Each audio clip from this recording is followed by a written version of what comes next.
Hi everyone, welcome back to Bushwick's Review Hub, and today we're going to be doing a review of the new movie Alien Romulus. Now I myself was very excited and couldn't wait for this one to come out because I'm a big fan of the Alien series. Aliens with Bill Paxton, it happens to be one of my favourites, definitely can't deny that one. And being a big fan of the Alien series because I love Sigourney Weaver myself, I couldn't wait to see a new Alien movie come out and scare the creeps out of us. And this movie is directed by Fede Alvarez, and he's actually the fellow also who wrote this one as well. The producers on this one, of course, because he's been in a lot of them, Sir Ridley Scott, Michael Pross and Walter Hill. Now we'll dive into a little bit of the facts about this one before we actually get into it. Now this movie actually had a budget of 80 million and it grossed 340 million at the box office. Now that's pretty good if you ask me. Doing some of my research on it as well, I found out that critics actually claimed this one to be just as good as Alien and Aliens. Great thing that I found out was this movie is actually set between Alien 1979 and Aliens in 1986. Now, seeing as the director wrote this one as well, he actually, when he first pitched the movie to people so he could get it produced, he told everyone that it was actually going to be a standalone film. It actually wasn't going to be a part of the Alien franchise. And then whilst he was writing it, he decided through it, you know what, stuff it. I'm going to be a part of the Alien franchise too. Now, I don't want to give away too much about this movie because I would like everyone to go out and watch it because it's a great Alien movie, that's for sure. But in this one, they actually did a digital version of Ian Holm, and he actually played Ash the android in the first one. Now, a lot of people didn't really like it, but I myself actually did. It gives you a little bit of nostalgia towards the first one. Now, being a big Alien fan, I actually got to go see this one in the movies. I missed out on the Alien popcorn head because apparently you can only get them in America, and that was a bit upsetting, but hey, you get that. At least I got to see the movie. Now, the Easter eggs in this movie are actually really cool. They actually tease all 6 of the movies, or Alien franchise movies, throughout this movie. Let me find a little bit of research before we get into it. Originally it was meant to be released on Hulu, but once Walt Disney acquired 20th Century Fox, they grabbed it and said, you know what? Nah, it's an Alien movie. It deserves a cinema release, and that's what it got. Now yet again I'll say it, I'm a big fan of the Alien series, as well as the Alien vs Predator series and the Predators. Like, they were amazing in my generation to see. I was one, still have a little crush on Sigourney Weaver, you gotta love her. But when I first heard about this movie, I really, you get nervous about it because you don't want to ruin a franchise. But once I've seen it, definitely not. If I was you, I'd definitely go out and see this one. Now the plot in this one's pretty simple. You've got 6 downtrodden space colonists who realistically have had enough of their life at the moment, and they have come up with a risky plan to get out of it. They want to get out and start a new life. But unexpectedly, life always has some twists for them, and while they were going through a derelict spaceship, they run into some creatures that we all very well know from the Alien movies.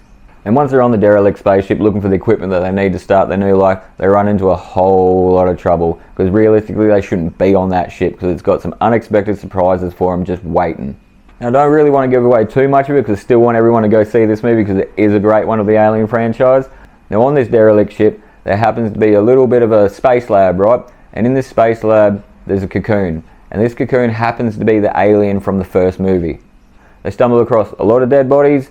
Now again, don't want to give away too much of the movie because I would like you to go see it, but this one really had me gripping to the edge of my seat the whole time. There's a new alien, as well as the old aliens, as well as face huggers. They really get you.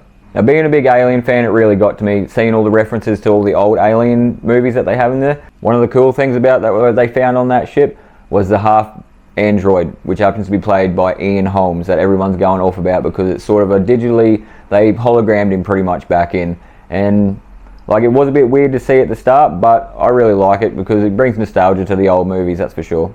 Now I definitely wouldn't let anyone under the age of 18 probably watch it first because it's really gruesome, and there's even one scene in this that got me a bit queasy where you get to see an alien be born. Yeah, and after seeing that scene of that alien get born, made me a bit queasy. That alien actually is called the Offspring, and it's a new one. Yeah, it's definitely a crossover between the white alien from Alien Covenant and then the white alien as well from Alien Resurrection. I feel on this one as well as a sci-fi boy, they did really well. Like, I really don't honestly have any complaints about this one as being an Alien fan. I know a lot of people will, but I don't. Like, I've been waiting for another good Alien movie to come out, and yeah, this really sets the stage for it at the moment. Almost can't wait to see that new Alien Earth that's coming out as well. The special effects and then all the prosthetics that they use in this movie are out of this world, honestly. Like, the Offspring alien is actually a person himself. I won't give away that one, but he's actually a person that's covered in a whole prosthetics bodysuit. The Offspring alien. You just need to see that when that one comes up. There are some seriously intense scenes in this movie that really make you want to like hang on to the edge of your seat. Like, there's a scene where they've got to be completely quiet to get past face huggers, and yeah, that really got me because there was a lot of face huggers, and then the animatronics that they use for the face huggers now, like running across the ground, was really cool. I felt that the storyline for this movie as well was like really good. How he fit it in between aliens and aliens is really good. And if you actually watch the movie, you'll see how they reference that in it. I don't want to give too many spoilers away, but you'll definitely see how they reference that one.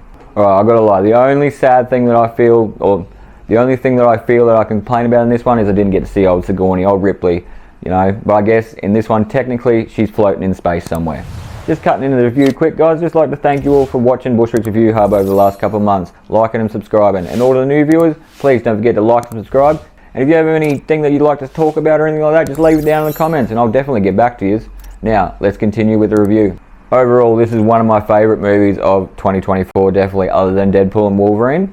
But this one really got to me because I love my sci-fi, especially sci-fi horror. Again, I really love the Alien franchise. Like, being as a kid growing up watching it, it was really good for me. Yeah, overall, guys, I really can't seem to fault this movie. Like, other than I didn't get to see Miss Sigourney in it, but, you know, understandable, because if you follow the actual movie, she's floating in space, technically. Especially, like, I really, really love the Alien series, and I know you've heard it all this review before, but I really do. Like, Aliens with Bill Paxton in it, happens to be one of my favourites, if not my favourite Aliens. Why don't you let me know what your favourite Aliens is down in the comments. So yeah, special effects, action, suspense, everything that's in it, I would honestly give this movie a 10 out of 10. It blew me away when I first got to see it in the movies. This movie honestly excels to me. Like, it's a 10 out of 10 in everything. The special effects, the action, the suspense, even the prosthetics, all the aliens itself. Like, yeah, they really did a good job with this one. And I feel that it'll fit in really nicely in the Alien franchise, definitely. I feel in this movie, yeah, you're definitely going to get a couple of jump scares. Any nostalgia boys like me that love all their old like Alien films and really get into them, you're going to love it as well. Now, that'll be it for Bushwick's Review Hub today.